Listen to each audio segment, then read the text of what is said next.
Alright, what's going on, guys? So, marker.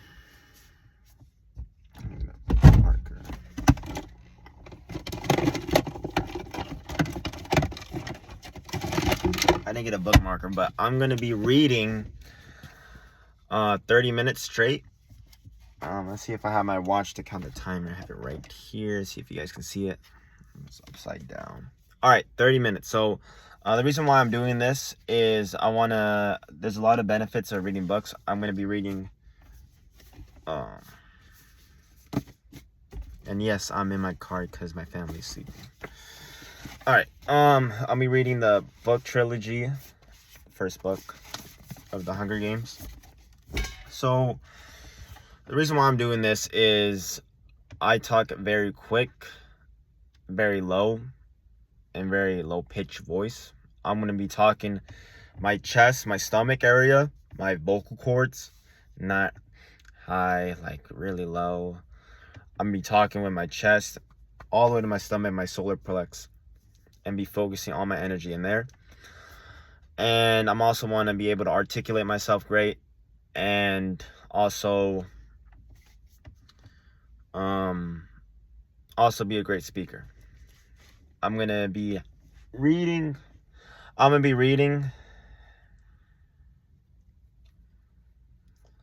for 30 minutes and be finished at 3 books. I think there should be at least 10 videos.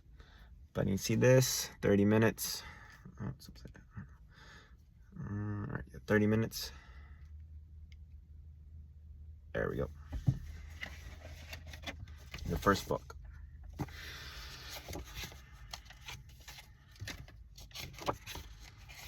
The Hunger Games for James Promis.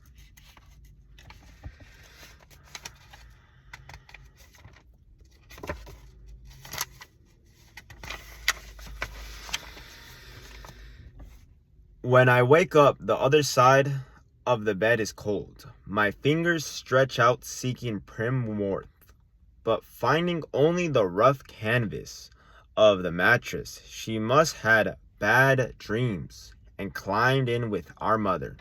Of course she did. This is a day of reaping. I promise myself upon elbow there's enough light in the bedroom to see them. My little sister Prim curled up on her side, cocooned in my mother's body, their cheeks pressed together. To sleep, my mother looks younger, still warm but not beaten down. Prim's face is as fresh as raindrop, as lovely as the primrose for which she was named. My mother was very beautiful once too, or so they tell me, sitting at Prim's knees, guarding her, in the world's ugliest cat, mashed in a nose. Half of one ear is missing, eyes the color of rotting squash. Prim named Buttercup, insisting that his muddy yellow coat matched the bright flower. He hates me, or at least distrusts me, even though it was years ago. I think he will remember how I tried to drown him in a bucker. Prime brought him home. Scrawny kitten, belly swollen, with worms crawling with fleas. The last thing I needed was another mouth to feed. But Prim begged so hard, cried even. I had to let him stay. It turned out okay. My mother's got rid of vermin, and he's a born. Mouser even catches the occasional rat. Sometimes I clean a kill. I feel Buttercup the entrails. He has stomped, hissing at me. Entrails are no hissing. This is the closest we will ever come to love. I swing.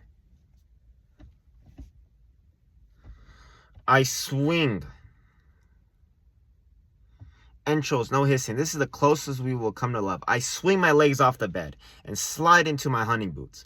Supple leather that has modeled to my feet. I pull on trousers, a shirt, tuck my long dark braid up into a cap. Grab my forage bag under a wooden bowl. Protector is from hungry rats and cats alike. Sits a perfect link goat cheese wrap. In Basil Prim's gift to me on tipping dry, I put the cheese carefully in my pocket as I outside. Our pass of a District 12, nicknamed the Seam, is usually crawling with coal, heading out to the morning as soon as the hour. Morning shift at this hour. Men and women with 100 shoulder swollen knuckles, many who have long since stopped crying to scratch. See. Sorry, I can barely see. On the table under a wooden bowl, men and women with lush shoulders, swollen knuckles. Many have long since stopped trying to scrub the coal dust out of their broken nails. The lines of their sunken faces, but today the black center streets are empty. Shutters on the squash gray houses are closed, the reaping done until twin. May as well sleep in. If you can, our house is almost at the edge of the seam. I only have to pass a few gates to reach the scuffy field cattled, the meadow, separating the meadow from the woods. In fact, encountering all of District Trend is a high link face trapped with hard barbed wire loops. In theory, it's supposed to be electrified 24 hours a day. A detonator to the predator that lives in the woods. Pack of the wild dogs, lone couples of beats that used to threaten our streets. But since we're lucky to get 2 or 3 hours of electricity in evenings, it's usually safe to touch. Even so, I always take a moment to listen carefully for the hum. That means the fence is live. Right now, it's silent as a tone, concealed by a chump of bushes. I flatten out my belly and slide under a 2-foot stretch that's been loose for years. There are several other weak spots in the fence, but this one is so close home. I almost always enter the woods here. As soon as I'm in the trees, I gotta slow down. I retrieve a bow, a sheath of arrows from a hollow log. Electrified or not, the fence has been successfully at keeping the flesh eaters out of District 12. Inside the woods, they roam freely, and there are added concerns like venomous snakes, rabid animals, and no real paths to follow. But there's also food, if you know how to find it. My father knew, and he taught me some before he was blown to bits in a mine explosion. There was nothing even to bury. I was 11. Then 5 years later, I still wake up screaming for him to run, even though trespassing in the woods. Oh fuck, you might want to park here.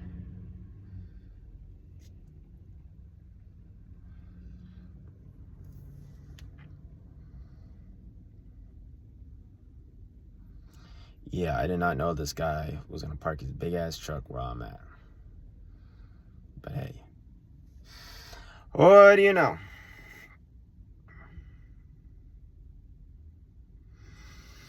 But most are not bold enough to venture with just a knife. My bow is rarity crafted by my father's along with a few others that I keep well hidden in the woods, carefully wrapped in waterproof covers. My father could have made good money selling them, but if the officials found out, he would have been publicly executed for inciting a rebellion. Most of the peacekeepers turn on a blind eye to the few of us who hunt because they are hunting for fresh meat at anybody. In fact, they're among our best customers. But the idea that someone might aiming the seam would never have been allowed. In the fall, a few brave souls sneak into the woods to harvest apples, but always in the right of the meadow, always close enough to run back to the safety of District 12. If trouble arises, District 12, where you can starve to death in safety, I muttered. Then I glanced quickly over my shoulder. Even here,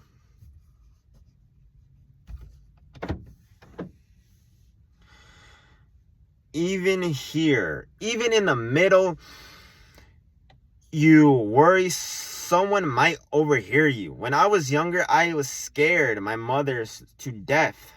The things I would blurt out District 12 about the peoples who rule our country, pen them from far off city called the capital. Eventually I understood this would only lead us to more trouble. So I learned to hold my tongue, to turn my features into indifferent mask, so that no one could even read my thoughts.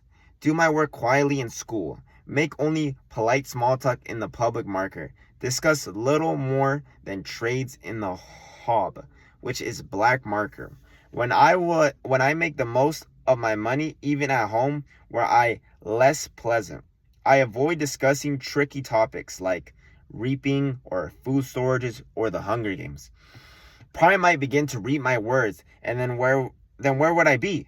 In the woods waits the only person who I can myself gape. Begin to repeat my words, and then where would I be? I can feel the muscles in my face relaxing, my pace quickening as I climb the hills to our place, a track of hedge overlooking a valley. A thick of berry blushes protects an frontal unwanted eye. The sight of him waiting then brings off a smile. Gale says I never smile except in my woods. Hey Catnip, says Gale. My real name is Katniss, but when I first told him, I had barely whispered it, so I thought I said Cartnip. Then when the crazy Lex started following me around the woods looking for handouts, it became his official nickname, for I finally had to kill Lynx because he scared off a game. I almost regretted it because he wasn't bad company, but I got a decent price for his pelt. Look, what a shot! Gale holds up a loaf of bread with an arrow stuck in it, and I laugh. It's really bakery bread, not the flat, dense loaves we make from our grain rations. I take in my hands, pull out the arrow, and told the punctures in my crust to my note. Inhaling the France, my mouth flooded with saliva. Fine bread like this is for special occasions. Still warm, I say. He must have been at the bakery at the crack of dawn to trade for it. What did it cost you? Just a squirrel. You think the old man was feeling sentimental this morning? Says Gale. Even wish me luck. Well, we all fed a little closer today, don't we? I say, even bothering to my roll eyes. Prim left us cheese. I pull it out. His expression brightness at the treat. Thank you, Prim. We all have a meal feast. Suddenly, he falls into a capital accent as he minds Effic Trickle, the maniacal upbeat woman who arrives so yet. At the reaping, I almost forgot. Happy Hunger Games, he plucks.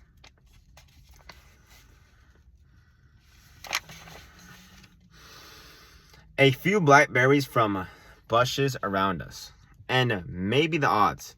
He tosses a berry too high towards me. I catch it in my mouth and break the decollator skin with my teeth.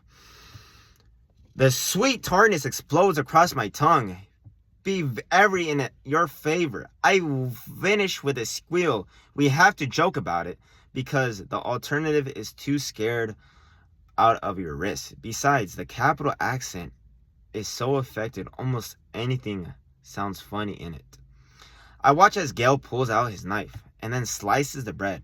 He could be my brother. Straight, black, hair, olive skin. We even had the same gray eyes, but we're not related, at least not closely.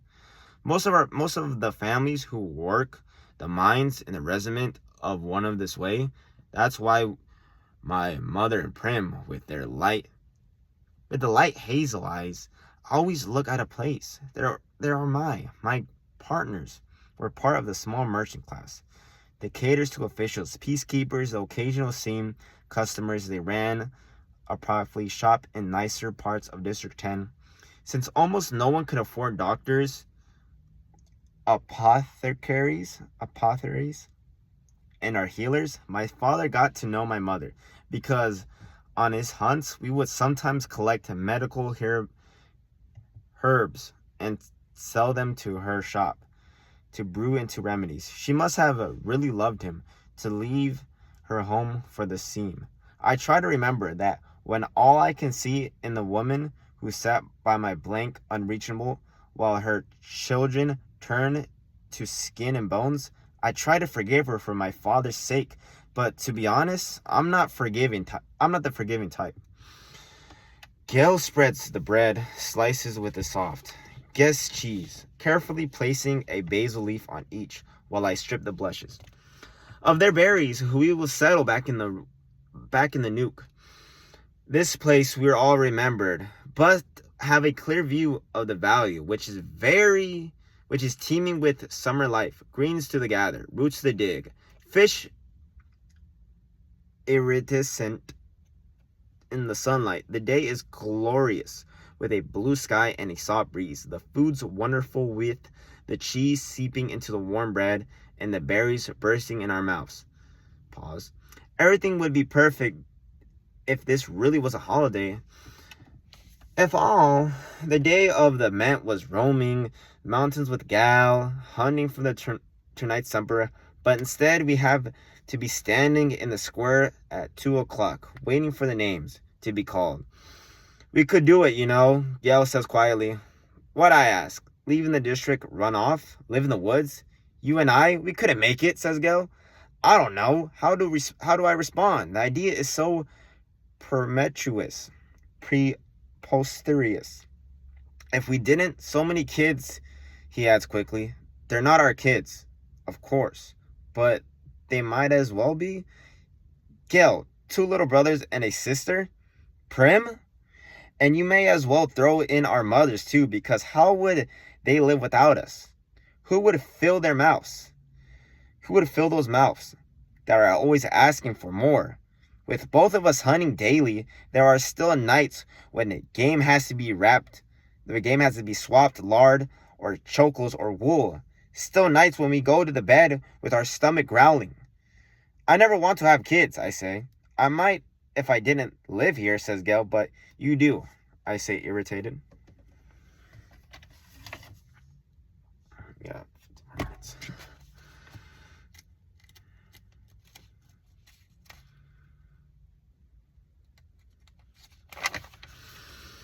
Forget it, he snaps back. The conversation feels wrong. Leave! How could I leave, Prim? How could I leave Prim? Who is really the only person in the world I'm certain I love? And Gail is devoted to his family. We cannot leave, so why bother talking about it? And even if we did, where did this stuff about having kids come from? There's never been anything romantic between Gail and me. When we met, I was a skinny 12-year-old. And although he was only 2 years old, it took me a while for us to even become friends, to stop haggling over every trade and begin helping each other. Besides, if he wants kids, Gail won't have any trouble finding a wife. He's good looking and he's strong enough to handle the work in the mines. He can hunt. You can tell by the way the girl whispers about him. You can talk about how girls whisper about him when he walks by in the school that they want him. It makes me jealous, but not for the reasons people would think. Good hunting partners are hard to find. What do you want to do? I ask. We can hunt, fish, or gather. Let's fish at the lake. We can leave our poles and gather in the woods. Get something nice for tonight, he says. Though after reaping, everyone is supposed to celebrate. And a lot of people do. Of our relief, their children have been spared for another year. But at least 2 families will put their shutters, lock their doors, and try to figure out how they will survive the painful weeks. We make out well. The predators ignore us on a day when easier tasters prey bound. By late morning, we have dozens, a fish, a bag of greens. Because of all of a gallon of strawberries I found the patch a few years ago. but Gale had the idea to string mesh nets around to keep out the animals. On the way home, we have By the Hound, the black cap that operates in the abandoned warehouse that once held cold. When they came up with a different effing system that transformed the coal different from the mines, from the trains, the hobs gradually took over the space. Most businessmen are closed by this time on reaping day, but the black market's still fairly busy. We easily made 6 of the fish for good bread, the other 2 for salt. Greasy Say, the bony old woman who sells bowls of hot soup from a large kettle, takes half the greens off our hands in exchange for a couple chucks of parfum. We might do a tad better elsewhere, but we make an effort to keep up on good terms with Greasy. She, the only one who can constantly be counted on to buy wild dog. We don't hunt them on purpose, but if you're attacked and you take out the dog or 2, well, meat is meat. Once is all soup, I'll call it beef. Greasy says with a wink. No one in the seam would turn up their nose as a while, but the peacekeeper who comes to the hub can afford to be a little choosier. When we find out business, the market, we go up to the back door of the mayor to sell the half strawberries, knowing he has particularly fondness for them and can. Why does this asshole have his fucking lights on? Like, your car's already fucking parked, dude. Car's already parked, dude. Why got some lights on? My boy's blinding me. Afford our price, the mayor's daughter. Padge opens for the door. She's in my year at school. Being the mayor's daughter, you expect her to be a snob, but she's all right. She just keeps to herself. Like me, since neither of us really have a group of friends, we seem to end up together a lot at school, eating lunch, sitting next to each other. As Assembly's partner for sports activity, we rarely talk, which suits up both of us just fine. Today, her drab school outfit has been replaced by an expensive white dress, and her blonde hair is done up with a pink ribbon. Reaping clothes, pretty dress, says Gale. Madge shoots him a look, trying to see if it's a genuine compliment or is he just being ironic. It's a pretty dress, but she wouldn't never be wearing orderly. She presses heat lips together and then smiles. Well, if I end up going to the Capitol, I want to look nice, don't I? Now it's Gale. Turn to be confused. Does she mean it or is she messing with him? I'm guessing the second you won't be going to the Capitol, says Gale. Coldly, his eyes land on a small circular pin that adorns her dress, real gold. Beautifully crafted, it could keep a family bread for months. What can you have? 5 entries, I had. 6 when I was just 12-year-olds. That's not her fault, I say. It's no one's fault. Just the way it is, says Gale. Madge's face becomes closed off. She puts the money for the berries in my hand. Good luck, Harness. You too, I say. The door closes. We walk around the seam in the silence. I don't like that Gale took a dip at Madge, but he's right, of course. The reaping benefits is unfair, with the poor getting the worst of it. You become eligible for the reaping of the day you turn. That year, your name is entered once, at 13, and so on, so till you reach the final year of eligibility. When your name goes into the pool 7, that's true. For every citizen in all 12 districts in the entry country of Panama. But here's the catch, says you're at the poor, starving as we were. You can opt to add your name more times in exchange for terrans. Each terrans is worth a measure your grains.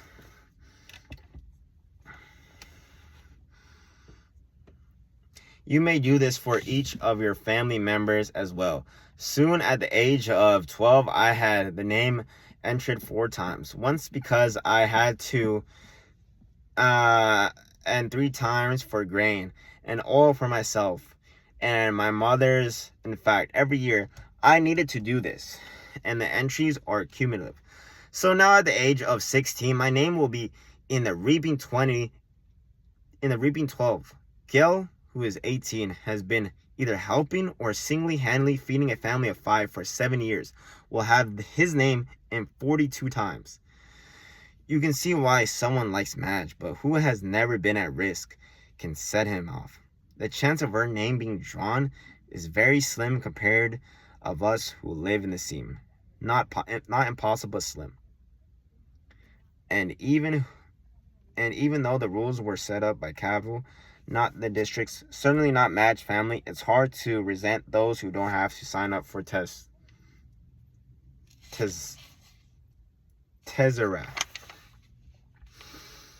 Gail knows his anger. Gail knows his anger at Madge, Miss Trinket. On the other days, deep in the woods, I've listened to him rant about how the Terrans are just another tool to cause the misery in our district. A way to plant hatred between the starving, working, or the seam towns who can generally count on supper, and thereby ensure we will never trust one another. It's to the capital advantage to have us divided. He might say if there's the door closed. He might upsay if there is no one ears but mine. If a girl with a golden pin and 2 Tedras had made what I'm sure she thought was a harmless comment. As we walk, I glance over Gail's face, still smoldering underneath his stony expression. His rages seem pointless. Me, although I never say so, it's not that I don't agree with him. I do, but what good is yelling about the capital in the middle of the woods? It doesn't change anything. It doesn't make things fair. It doesn't fill our stomachs. In fact, it scares off the nearby game.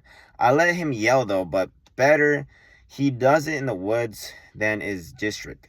Gail, I divide our spoils, leaving 2 fish, a couple of loaves of good bread, greens, a quart of strawberries, salt, parfum, and a bit of money for each. See you in the square, I say. Wear something pretty, he says flatly. At home, I find my mother and sister are ready to go. My mother wears a fine dress from her upholstery days.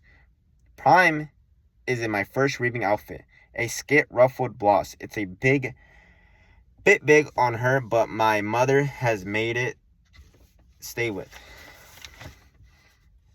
Pins. Even so, she's having trouble keeping in the blouse tucked in at the back.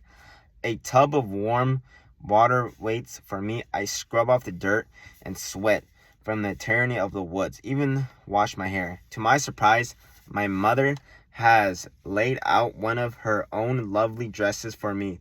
A soft blue thing with matching shoes. Are you sure? I asked. I'm trying to get past the rejecting offers to help from her. For a while, I was so angry. I wouldn't allow her to do anything for me. And this is something special. Her clothes from her past are very precious to her. Of course. Let's put your hair up too, she says. I let her towel dry it and braid it up. I can hardly recognize myself in the crackled mirror that leans against the wall. You look beautiful, says Prim, in a hushed voice. You look beautiful, says Prim in a hushed voice. And nothing like myself, I say. I hug her because I know these next few hours will be terrible for her. Her first reaping sheet about as safe as you can get. Since she's only entered once, I wouldn't let her take out any Tezzerets, but she's worried about me. That's the unthinkable might happen. I protect Prim in every way I can, but I'm powerless against the reaping that I wish I always had feel when she's in the pain. Wells up in my chest, reddens ridges on my face. I notice her blouse has pulled out her skirt. Buck again and force myself to stay calm. Tuck your toe in the little duck. I say something, the house back in place.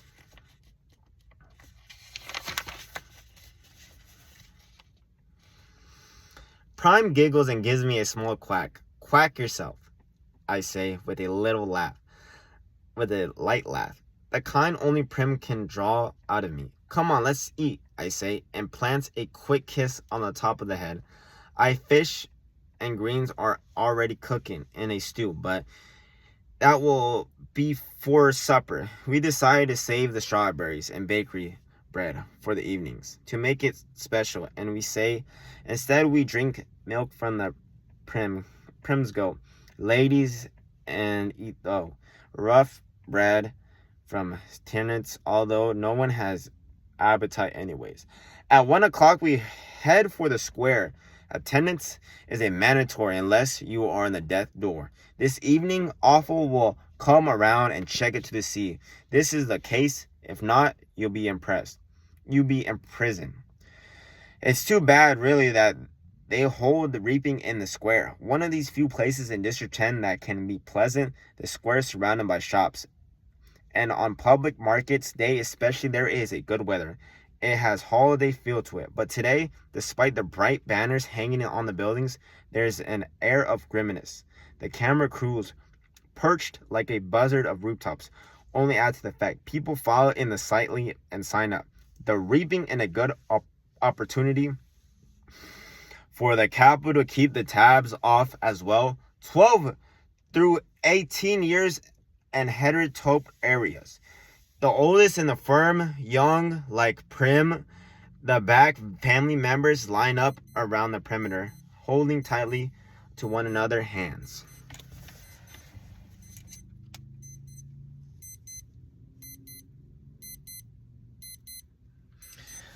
Alright, y'all, I'm going to use this as a bookmark. But I'm going to be reviewing these videos, taking some lessons for note. I feel like it's challenging to have a melody voice while deeply. Like, I really want to talk like this, and because it sounds more engaging to the viewer, but then I really want to be more masculine and talk with a deeper voice. But then this sounds very lethargic and very boring. You'd be very bored if I talk like this the whole entire time because I'm only talking in one melody. But let me know what you think of this video. I'm going to be doing more. Oh, fuck, this shit don't even work. But yeah, peace. See y'all later.